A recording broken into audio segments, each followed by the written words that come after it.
喺香港西南面介乎大嶼山同埋南丫島之間，有一個大家都唔陌生嘅小島長洲。長洲佢亦都係一個連島沙洲，呢一個似指尖陀螺嘅小島，島上面住咗2萬幾人口。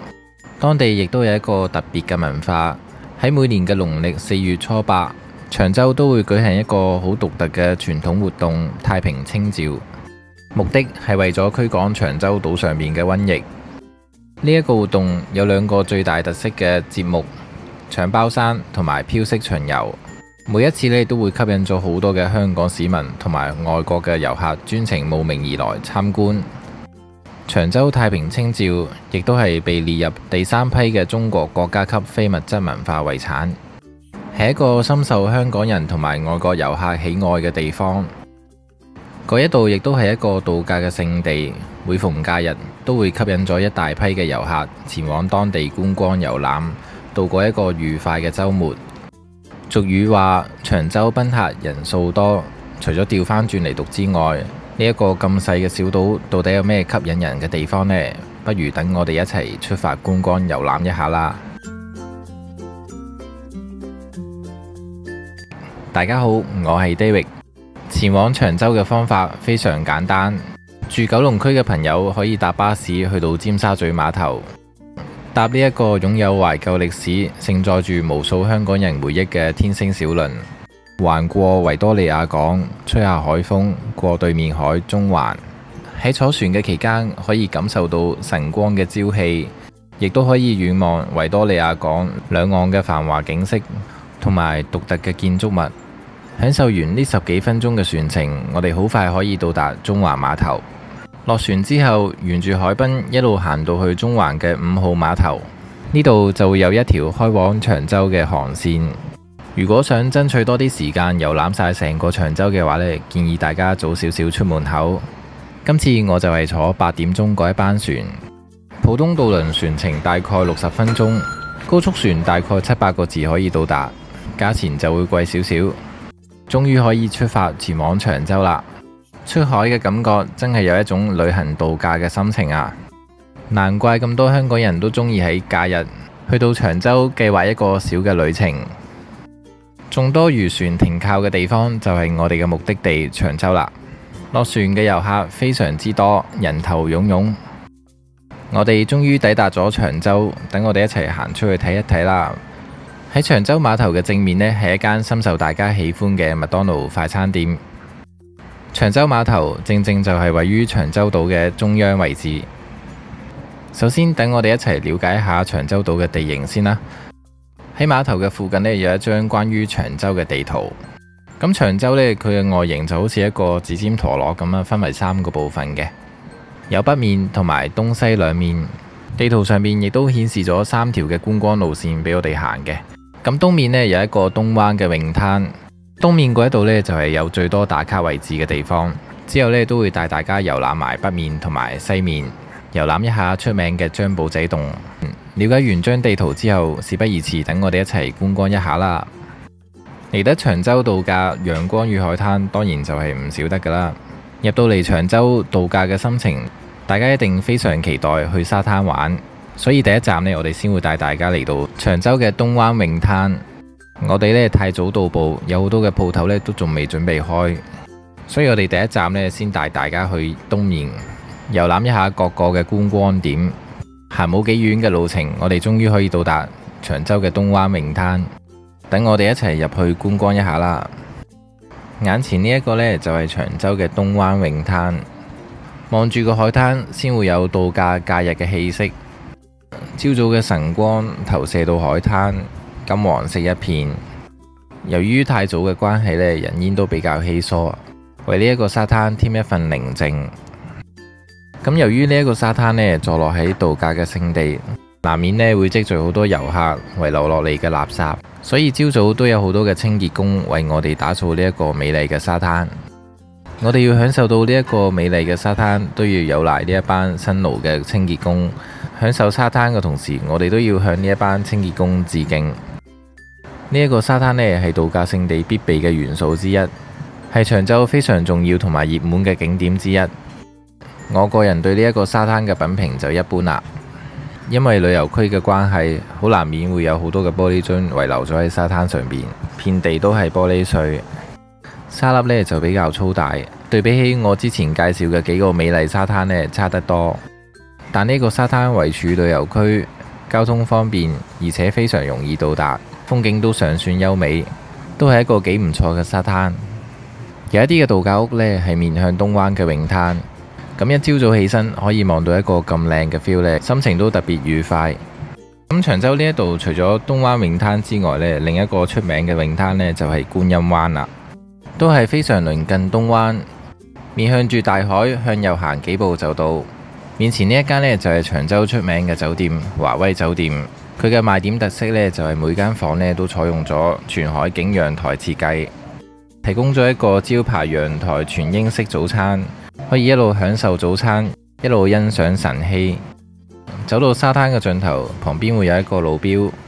其實拍攝當日我都遺留咗好多特色地方冇去拍攝，喺度補充返呢，鄰近華威酒店嘅附近呢有一個古石刻嘅，有興趣呢都可以過去望一望。咁跟住呢，我就會繞住東邊一直走，拍攝晒所有打卡景點俾大家觀光。下一站我哋就會去觀音灣泳灘。咁長洲路牌寫住呢，原來呢一度都會有長洲體育館嘅。長洲體育館嘅旁邊呢，仲會有一間長洲醫院嘅。喺長洲呢一個咁細嘅小島上邊呢，原來呢一個基礎嘅設施呢都尚算完善嘅。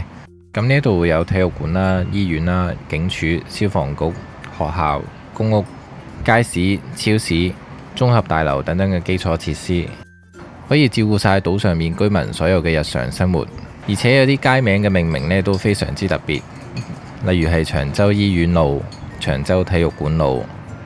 好啦，我哋而家開始繞住東邊行啦。咁第一站呢，我哋會先經過一個觀音灣泳灘，行前幾步呢，會有一個停機坪，就係俾一啲直升機呢做一啲緊急嘅事項，例如係運載一啲非常危急嘅病人。我哋盡量呢唔好喺嗰度逗留同埋玩啦，避免延誤咗一啲緊急嘅事項。喺停機坪嘅側邊呢，呢一度就係觀音灣泳灘啦。呢一個觀音灣泳灘呢，雖然非常鄰近東灣，沙灘亦都比較細，但係呢一度嘅污染呢，反而係少過東灣泳灘嘅。大家可以見到呢一啲露天嘅茶座呢，用一個風帆嚟做一個主角。咁唔講唔知呢，觀音灣就係香港首個奧運金牌得主滑浪風帆好手李麗珊嘅練習場。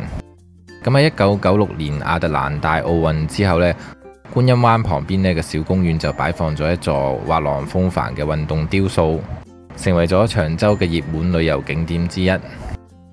觀音灣嗰度呢，亦都設有一個水上活動中心，俾人租用呢一個風帆、獨木舟同埋其他嘅水上滑浪設備，俾大家可以一嘗喺長洲海上面乘風破浪，欣賞小長城同埋獨特嘅長洲海岸奇景。我就中意坐喺夾角呢一個位置，可以遮陰得嚟，又可以欣賞風景。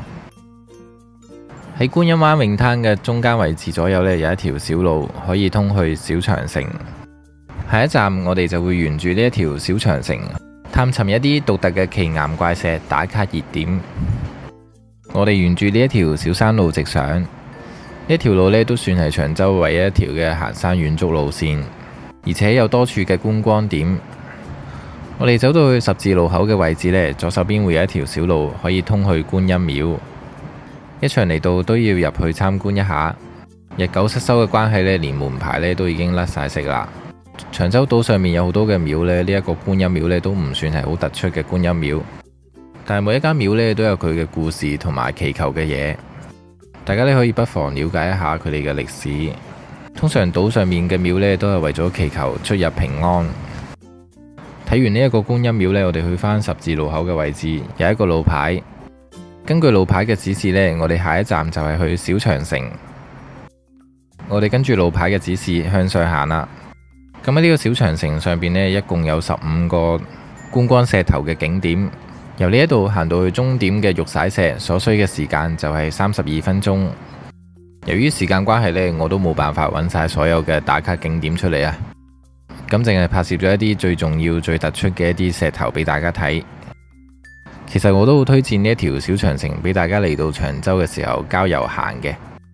因為除咗睇石頭之外呢，呢一條小長城嘅郊遊路線呢，可以欣賞到一啲好靚嘅風景。風景始終都係要高空望落去先會靚。從呢一度望返出去東灣同埋觀音灣呢，風景更加一覽無遺。小長城係長洲家樂徑遠足路線上面嘅其中一段。呢條路線呢係一條非常適合一家大細嚟嘅家樂徑。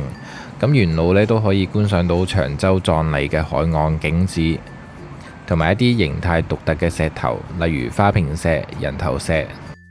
我哋沿住綠色欄杆一路繞住行，不時呢都會揾到一啲滅火嘅掃把，俾我哋可以撲熄山火。再一直走呢，我哋就見唔到綠色嘅欄杆，取而代之呢就係一啲石嘅欄杆。點解叫小長城呢？就係因為呢一段路呢比較迂迴，同埋用上咗獨特嘅麻石柱圍欄呢而命名嘅。我哋走到涼亭嘅位置，旁邊仲有一條小路可以往下走。有人會話不到長城非好漢，或者大家未去過長城之前呢，不如就先嚟呢一個小長城做一個好漢先啦。走到去底下嘅位置呢，有咩風景睇呢？就係可以望返去東灣同埋觀音灣兩個泳灘，仲有前面有一個叫做饅頭石嘅地方。導賞牌上面呢寫住咗一段文字：有緣見我佛，萬事如意者，多念阿彌陀佛，富貴3萬日。我就唔係好明咩意思啦。涼亭嘅呢一處位置呢，可以睇到3個嘅觀光點。第一點 A 呢，就係可以望到大嶼山， B 呢，就可以望到仙公洞， C 呢，就可以望到香港島。頭先喺下邊呢，最主要係睇呢一嚿饅頭石。喺低處望出去嘅風景呢，都唔及喺高處望出去咁靚，所以我哋就上返去上邊嘅涼亭位置啦。呢一個涼亭呢，就已經係小長城呢條路上邊呢最高嘅位置。我哋再睇下之後落山呢，仲有啲咩景點可以睇啦。陣間嗰一處嘅地方呢，先係成條小長城入邊最獨特嘅地方。有3嚿非常突出嘅巨石，包括係花瓶石、叮當石同埋人頭石。有一首三石朝陽嘅詩：大石人頭形，鬼斧神工花瓶石。三石朝陽長洲勝，朝暮聽狼聲。喺分叉口嘅下邊呢，就可以望到呢一度最著名嘅3嚿大石。每一個導賞牌呢，都描述一嚿石頭作咗一首詩。等我又念一念俾大家聽啦。半英全花瓶，一石有2形。瓶內動清幽，景美宜談情。呢一首詩呢，就係描述呢一個花瓶石噶啦。花瓶石鄰近嘅地方有一嚿叮當石。叮石又叮當，屹立花瓶傍。隱約叮當響，細聽是海浪。呢一首呢，就係描述叮當石嘅詩啦。另外仲有一嚿金英石呢，我就揾唔到喺邊啦，時間比較倉促。頭先首詩就描述咗花瓶石入邊呢有個洞嘅，瓶內動清幽。咁我哋一齊入去感受一下啦。咁呢啲著名嘅岩石景點呢，大多數呢都遭受咗好多嘅塗鴉。呢啲嘅塗鴉呢，相信已經有好耐嘅歷史啦。因為連導賞牌上面呢都顯示埋呢一啲嘅塗鴉。嗱，如果要走入洞入邊呢，大家一定要分外小心啊！盡量放低身上隨身嘅物品背囊。洞口呢都比較狹窄，同埋可以容納嘅人呢非常之少。頭頂呢有一嚿巨石卡住咗喺2嚿石之間。甚至有啲人呢會爬上花瓶石上邊影相嘅。提醒大家呢都要注意安全，同埋量力而為，自己嘅安全自己負責返。樓上呢一嚿巨石呢就係著名嘅花瓶石，但由於我手持住 camera 嘅關係呢，我就上唔到去啦。唔知邊個擔心遊客唔知呢嚿石叫花瓶石呢，就專登寫上花瓶石3個字上去，有一啲大煞風景嘅感覺。破壞咗天然嘅岩石景象。嗱，要落去睇呢一嚿叮當石呢，就相對比較危險啊，需要游繩落去嘅。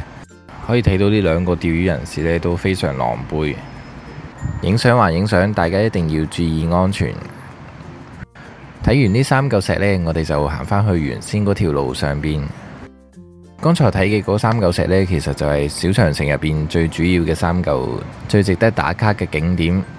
行呢條小長城嘅途中呢，其實仲有好多嘅石頭可以影相嘅。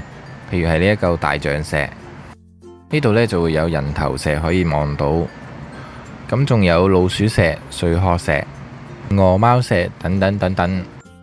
呢度呢，大家就可以根據呢一啲嘅導賞牌呢，揾晒所有嘅石出嚟。不過今日由於時間太過倉促呢，就冇時間揾晒所有石俾大家睇啦。成條嘅小長城終點呢，就係玉璽石嗰度。咁呢一條往花坪嘅小路呢，陣間我哋就會用呢條路行返出去嘅。呢一塊牌呢，就介紹埋骷髏石、山羊石、毒蛇石。有興趣呢，都可以慢慢探尋呢一啲奇特嘅岩石出嚟，影相打卡。好啦，到咗最後嘅一段路呢，我哋行埋過去呢，就可以去到玉璽石噶啦。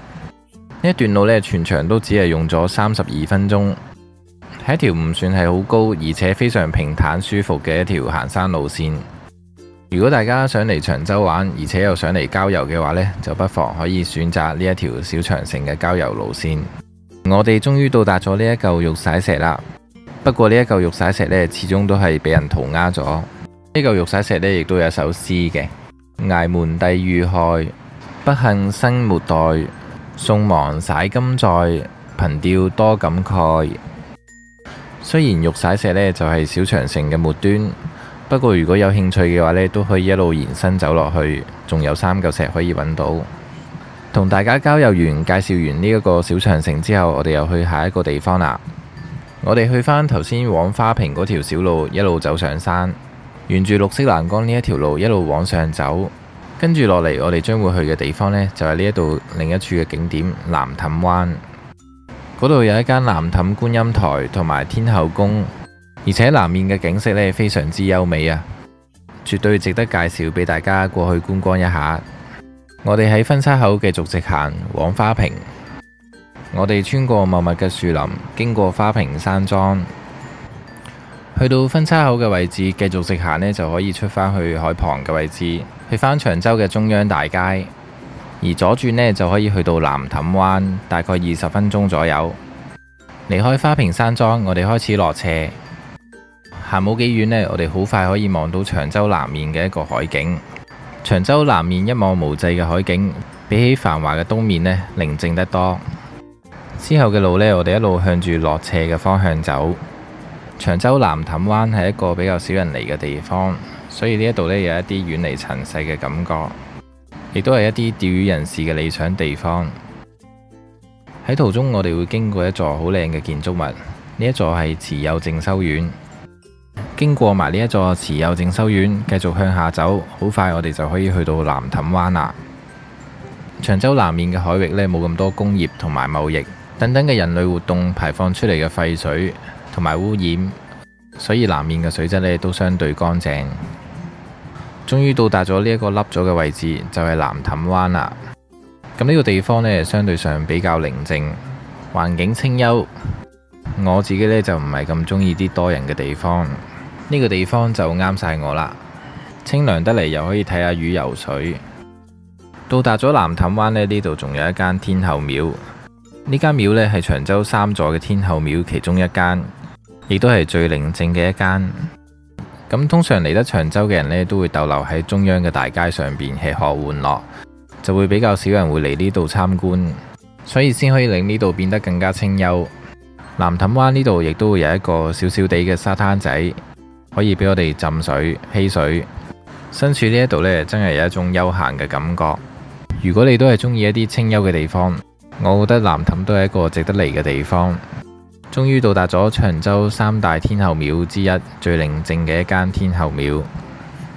一場嚟到，當然唔少得入去參拜一下啦。喺觀音佛台上邊呢，有好多座嘅觀音，都係為咗想祈求平安。喺香港嚟講，以前係一個小漁港，好多人都以捕魚為業。喺唔同嘅島嶼上邊，都一定會揾到天后廟嘅蹤跡。天后廟呢，就係為咗祈求出海捕魚期間呢，可以風調雨順、平安歸來，所以村民呢，都非常之重視廟宇嘅修葺。好多嘅村民同埋善信都會捐款，一齊修葺同埋搭建一啲新嘅天后廟。呢啲嘅天后廟呢，非常之有歷史價值，好多時都會納入為一啲受保護嘅歷史建築物。我呢，尤其欣賞呢一個金漆嘅雕刻啊，字體真係寫得非常之靚啊！相信呢一個雕刻師傅呢，都已經係年事已高啦。可惜雕刻嘅手藝好少人會傳承落去，都係會被時代所淘汰。好啦，咁我哋一齊走到天后廟對開嘅空地，欣賞一下呢一度藍凼嘅風景啦。喺藍凼公園呢度呢，冇咩特別嘅設施，最特別呢就係呢一個一望無際嘅海景啦。大家呢就可以坐喺呢一啲岩石堆上面，靜靜地睇書、欣賞風景、釣下魚、攤頭一日，度過一個寧靜嘅週末。天涯海角無邊無際，可以話係繁囂嘅城市當中嘅一片綠洲。一齊感受一下呢一度嘅風景啦！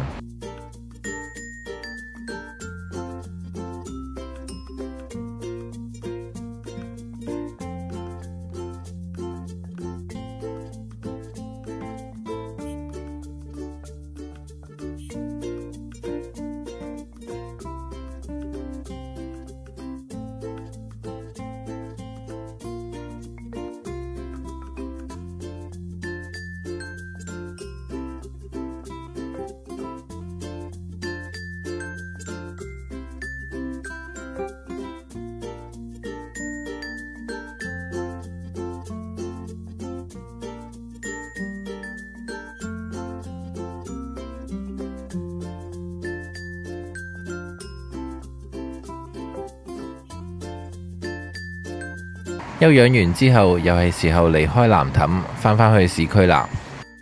因為都郊遊咗一段時間，都開始肚餓啦。而且中央大街嗰度鋪頭呢都差唔多開啦，人流都開始返嚟啦。繼續向西行，沿住綠色嘅欄杆就可以出返去市區啦。沿住綠色欄杆走到分叉口，行樓梯往上行。喺樓梯嘅上面呢，其實任何一條路呢都可以去到長洲中央嘅大街碼頭嘅附近海傍街。長洲嘅居民住所嘅地形呢，就好似一個迷宮咁樣，對於我呢一啲山客嚟講呢，都好容易會迷路。不過只要我哋向住西北嘅方向一路走，點都可以走返出去中央嘅。我呢都要靠誤打誤撞，朝住西北嘅方向亂咁行，先可以出到去。喺長洲呢度呢，有個地方都影漏咗嘅，就係喺藍凼嗰度呢，大概行7分鐘左右就可以去到一個關公忠義亭。關公忠義亭係供奉關聖帝君，呢座廟呢係1973年而建成嘅。咁佢入邊嘅神像呢，係由成塊嘅樟木雕刻而成嘅。咁呢個地方最特別同埋最吸引人嘅地方呢，就係喺關公忠義亭嘅後花園嗰度呢，種植咗一大片嘅櫻花樹。喺每年嘅春季3至4月，櫻花綻放嘅花期都會吸引咗好多嘅遊客慕名而嚟，捕捉住粉紅色櫻花嘅盛況。如果想知道幾時可以綻放花期呢，可以留意返華威酒店嘅官方網站，入邊呢定時都會 update 一下長洲嘅餘興節目。呢一度呢，就係長洲嘅大街小巷，有時都會見到一啲士多啊、零售店嘅。都好古舊噶啦，但係呢一啲嘅鋪頭呢，都可能承載咗好多長洲居民嘅回憶。長洲呢一條嘅漁村，可能就好似大澳一樣呢，古舊嘅樓房呢，都面臨緊一個拆卸嘅階段，重新興建一啲新型新式嘅一啲樓房。好啦，大概行咗10零分鐘左右呢，終於出返嚟中央大街海傍街。朝早行山郊遊遠足完呢，難免落山嘅時候都會有啲肚餓啊。咁呢個時間呢，就係探尋同埋品嚐長洲嘅美食時間啦。我哋又行返去長洲嘅碼頭，碼頭嘅對出呢，呢一條東灣路就係一啲美食嘅集中地。落船嘅遊客呢，通常都急不及待想走去沙灘，所以通去沙灘呢條路呢，特別多美食嘅。長洲以前都係以漁業為主，所以有好多嘅海味鋪。呢一間長洲大魚蛋，幾乎係長洲嘅代表美食，10蚊2粒，有唔同程度嘅辣醬，我就唔係好食得辣啦，食落去都係非常彈牙。今次又揾嚟常姐同我哋一齊品嚐美食啦。長洲嘅美食又點止大魚蛋呢？我哋再行入啲睇下啦。仲有呢個旋風薯棒，一個螺旋形嘅薯棒，仲有長洲芒果糯米糍，今次就點咗芒果糯米糍同埋芒果涼粉。今次長洲之旅特別鳴謝常姐同埋佢家姐陪我嚟拍片之餘呢，仲請埋我食嘢。開心。今日係行咗我以前嚟長洲未到過嘅地方，好食啊，好好味，透心涼。行完山嘅透心涼。芒果糯米糍。呢個芒果糯米糍都好足料，仲有成塊面咁大嘅西瓜片。咁其實長洲嘅美食呢，大多數都係嗰幾款，都係一啲普通嘅食物，而且每一間小食店呢都大同小異，都係賣嗰幾款食物。但係呢間間都賣呢一啲特色嘢呢，就變咗長洲嘅特色啦。嗱，呢一間時來食坊呢，據講就係旅發局呢連續4年都係推薦呢一間食肆嘅。就連 TVB 美食100強呢都曾經介紹過嘅。魚大條啲咪大副啲咯。呢啲魚仔咪細副啲咯。有海帶啊，有紫菜啊，而家全部都冇啦，人口多咗，污染咗。好多啲魚啊，三點蟹啊，我哋細個嗰陣時好多嘅，而家乜都冇咯，人口多咗，污染咗，係啦。咁啊，呢啲都係有時都係啲漁民咧，佢撈到咪留翻俾我哋咯。溫少倫梗係咪啦？小絲尖，係啦，唱歌嘅，唱 rap 嗰個啊，DJ 嚟嘅，美食100強啊嘛。咁食完長洲嘅街頭美食呢，口渴嘅話，亦都有飲品店，仲有炸雪糕、西瓜片。食飽就真係要做下運動先得啦。嗱，手信方面呢，我哋就可以買啲嘅大魚蛋返屋企自己炸啦，亦都可以買啲嘅糕點、糯米糍拎返屋企請人食。呢啲都係一啲長洲嘅特產美食。喺東灣路呢度呢，仲會有一啲嘅紀念品店，亦都會售賣一啲休閒嘅服飾、帽、太陽眼鏡、泳衣等等。有一間好有特色嘅飾品店呢，就會售賣一啲鎖頭同埋一塊心形嘅板，俾大家寫上願望上去。有租房嘅鋪頭，都係租一啲比較高檔嘅住所。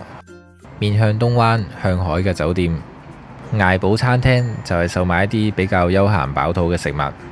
酒吧亦都會售賣一啲啤酒，俾大家一路坐喺海邊一路飲酒談天說地。餐廳仲有一幅好靚嘅長洲塗鴉牆。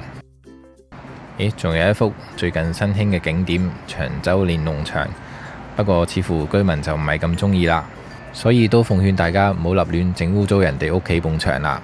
長洲東灣路嘅特色就介紹到呢度啦。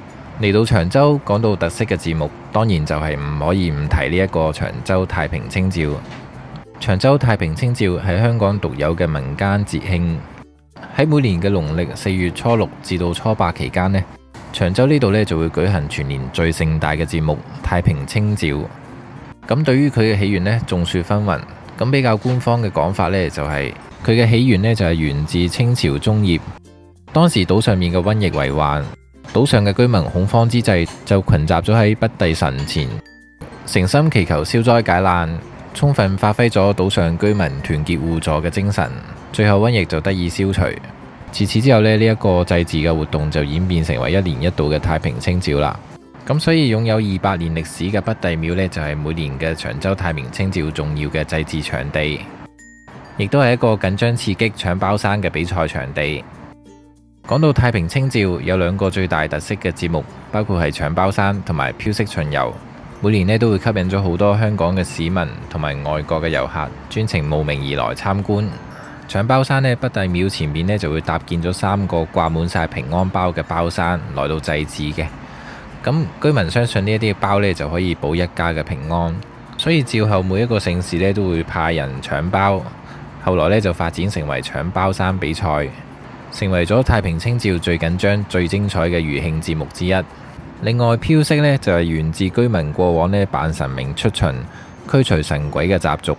咁去到而家呢，就已經演變成為小朋友扮成一啲神明或者係古今嘅人物，營造出迎空飄然嘅效果，穿梭大街小巷。咁長洲嘅太平清醮就已經係列入咗去第3批嘅中國國家級非物質文化遺產之一。但係好可惜呢，今年因為疫情嘅關係，所以冇辦法進行啦。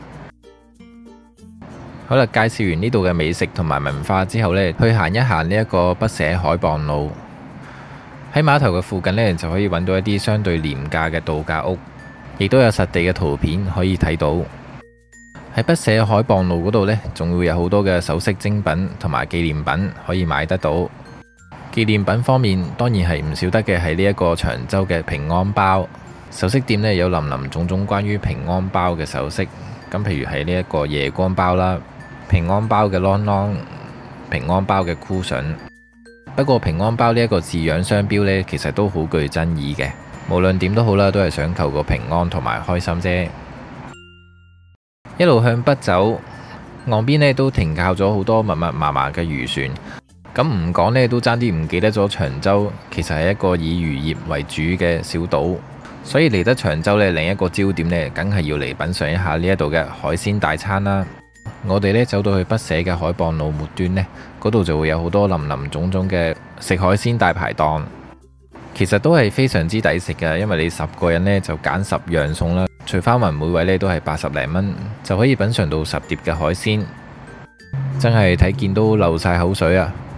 所以每次嚟到長洲呢，我都會約一班朋友，夜晚臨走嘅時候呢，都會嚟呢度食翻一餐豐富嘅海鮮大餐。所有嘅漁獲呢，都係呢一度嘅漁民呢新鮮捕獲返嚟嘅。想食好啲嘅話呢，當然可以喺度食波士頓龍蝦。呢一條街呢，就真係一條著名嘅海鮮美食街。呢度有好多間嘅餐館，提供咗好多各式各樣嘅海鮮、中式小菜，俾大家可以坐落嚟品嚐呢一啲嘅美食。好啦，醫飽個肚呢，我哋又開始需要活動啦。咁呢，長洲仲有一個好特色嘅地方呢，我哋係需要去遊覽嘅，亦都係今次長洲嘅最後一站。我哋就會去到長洲嘅西南面參觀呢一度著名嘅張保仔洞同埋五行石。沿住海傍道南行，可以發現一間海龍王海鮮大排檔。呢間嘅大排檔呢，我最欣賞佢旁邊有一間售賣海鮮貝殼嘅一間飾品店。呢啲嘅飾品呢，非常之精緻同埋天然，我諗都要好考時間精心挑選返嚟。如果要買紀念品嘅話呢，我覺得呢一間售賣嘅飾物呢更加吸引。有一啲貝殼砌成嘅手繩，再填上油彩。咁仲有一啲大型嘅貝殼，天然嘅美態真係好靚啊！嗱，呢個呢唔係幫佢賣廣告啊，但係真係覺得呢一啲飾物好靚，所以影俾大家睇。不過價錢一啲都唔平啊，真係眼看手勿動啦。呢啲相信就係店主嘅珍藏。哇！一啲超大型嘅貝殼啊，超獨特、超稀有啊！咁喺長洲碼頭落船呢，行幾步呢就可以嚟到呢一間海龍王嘅海鮮大排檔，非常接近碼頭。咁唔想行咁多路嘅話呢，就可以直接喺呢一度食海鮮啦。本地芝士焗龍蝦218蚊斤，真係睇見都流口水啊！仲有一啲2人套餐同埋4人套餐。不過價錢呢就比頭先嗰條海鮮大街呢就貴少少，因為就腳方便嘅緣故呢，所以呢一度呢都比較多人食海鮮呢，都係去返頭先嗰條大街會比較好啲。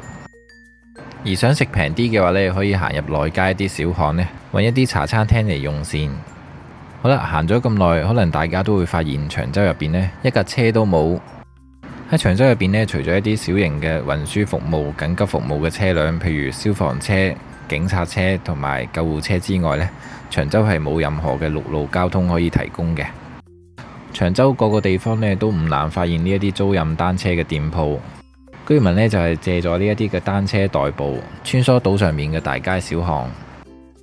大家嚟到長洲嘅話呢，不妨就可以租賃呢一啲嘅單車，享受一個單車嘅旅程。空曠可以踩單車嘅地方呢，就係長洲嘅西南面，長洲西堤道呢一度，沿住海邊踩幾舒服。又或者可以租一啲家庭單車玩，享受家庭天倫之樂。咁就可以一路踩單車去到張保仔洞。咦，喺西堤道呢度可以發現到一啲龍舟喎。咁喺每年嘅端午節當日呢，呢度都係會舉行一個好激烈嘅龍舟比賽嘅。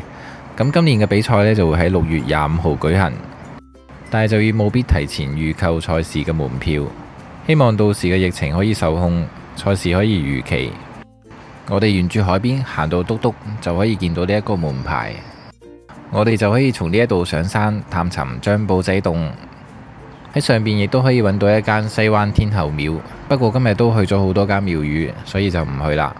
喺路口轉左往張保仔路，行一段時間就可以到達張保仔洞郊遊區。張保仔洞嘅故事呢，相信大家都非常熟悉啦。咁張保仔呢，就係清朝嘉慶年間一個著名嘅海盜，活躍喺廣東一帶。後來呢，獲得朝廷嘅招安。喺長洲西灣崖邊呢，有一個天然嘅山洞，就係當年張保仔躲避朝廷追捕嘅時候藏身之所。一路向下走呢，有一條分岔路，就可以去到五行石同埋鋪魚灣。嗰個鋪魚灣上網查過，好似讀個鋪字。呢個張保仔洞身呢，非常狹窄，只可以容許一個人通過，所以我哋只可以一邊入一邊出。嗱，左邊呢度呢係出口嚟嘅，咁我哋要由右邊進入。關於張保仔嘅傳說呢，有好多嘅講法，但係可以肯定講嘅就係張保仔曾經喺呢一個海域呢活躍同埋稱霸咗10年以上。提醒大家進入洞口之前呢，一定要帶照明嘅燈，可以用我哋部手機開 LED 燈，而且進入嘅時候呢，都有一定嘅危險性啊，所以大家一定要慢慢咁去進入啊，同埋千祈唔好急啊，最好前面嘅人同埋後邊嘅人幫手照明，咁中間嘅人呢，就可以釋放2隻手呢，攙扶住一路落去。其實呢個張保仔洞呢，如果人多嘅話呢，真係唔好過嚟等啦，因為真係會等好耐都入唔到去。好啦，輪到我哋行落去啦，下邊真係黑到一粒光都揾唔到啊！嗱，入到去呢，首先我哋要落一條樓梯嘅。得，你落。得啊，羅長啊，你先。我而家等嗰條樓梯啊！哇，好彩睇到條樓梯啫。咁呢度呢，係一定要用2隻手嚟攙扶住，同埋最好隨身物品就揾朋友幫你看管住，小心唔好喺度跌咗嘢，因為都好難執得返。嗱，落到下邊呢個洞口係非常之窄，真係一唔留神呢，可以冚到個頭啊！成條路呢就非常之短，好快呢，我哋就可以見到光啦。有一條短梯，沿住條短梯呢，就可以出返出邊啦。總算出得返嚟，寶藏就揾唔到啦，不過都好滿足。嗱，如果一個肥佬呢，就真係唔好入呢個洞啦，因為卡住咗喺中間呢，都唔知點算，消防嚟到都幫你唔到。等阿常姐出洞口，等我幫佢影張相先。未得，我隻腳都未擺到上嚟，係要跪噶。耶！終於捐咗出嚟啦！張保仔呢，就同大家行完一次啦，咁下一個地方呢，就係前面嘅五行石。去返頭先嘅分叉口向下行。下邊可以通往五行石之餘呢，仲可以去到一個鋪魚灣嘅。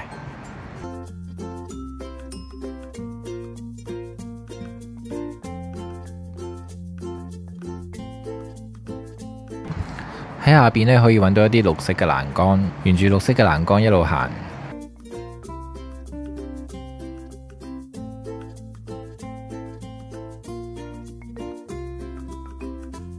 咁喺西南面嘅呢個景色呢，都係幾靚嘅，綠色嘅海水加埋啲岩石襯托，非常之靚。咁落到嚟下邊呢度，除非你可以涉水啦，如果唔係呢，就要玩歷奇遊戲啦。因為我要揸住個 cam 嘅關係呢，所以行呢條路都有啲狼狽啊。其實都唔知邊個設計呢一條路出嚟嘅，如果有心整嘅話呢，搭條橋落去咪得咯。搞到個個遊客呢都好似壁虎一樣。雖然條路就有啲難行，不過都幾好玩嘅。咁由於我呢一身嘅裝備呢，其實可以涉水嘅，咁我就決定繞過佢呢一個遊戲啦。跟住呢，我哋再接駁返綠色嘅欄杆，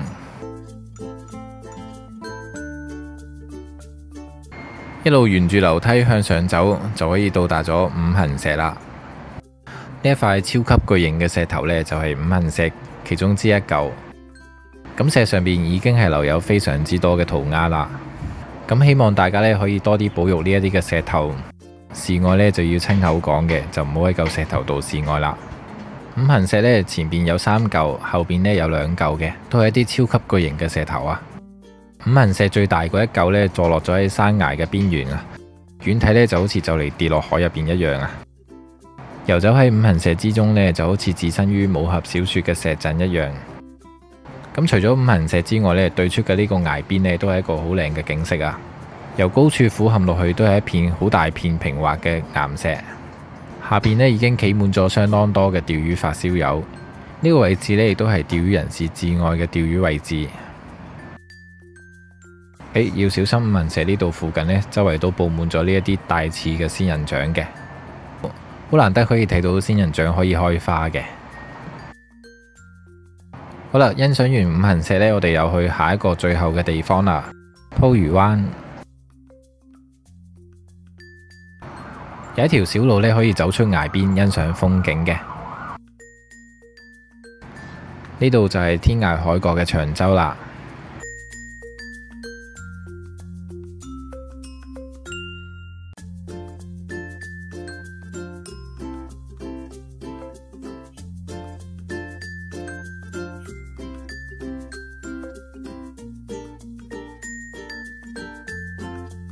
走到嚟另一條小路，走出崖邊睇嘅風景仲靚啊！啲岩石呢真係非常之特別啊，俾大家欣賞一下呢一度嘅風景啦。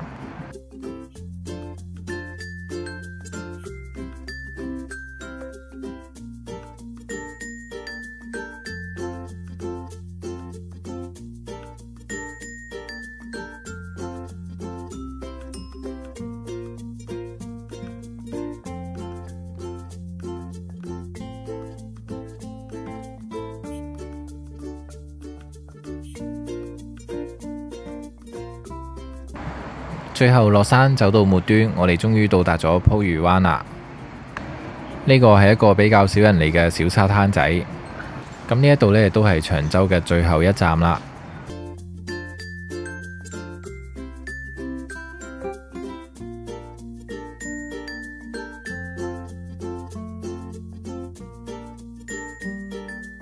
今日嘅行程呢，今日嘅長洲之旅行程呢，都行咗相當之多嘅路啊！咁都非常之攰啦。介紹咗好多呢一度嘅特色景點啦、美食啦、沙灘啦，仲有呢度嘅文化啦，同埋呢一度嘅奇岩怪石。希望呢一啲嘅資訊可以幫到大家入嚟長洲嘅時候可以做一個街拉。今集呢一條片呢，就去到呢一度啦。咁如果你中意呢一條片嘅話呢，可以俾個 like 我同埋訂閱我嘅 channel 啦。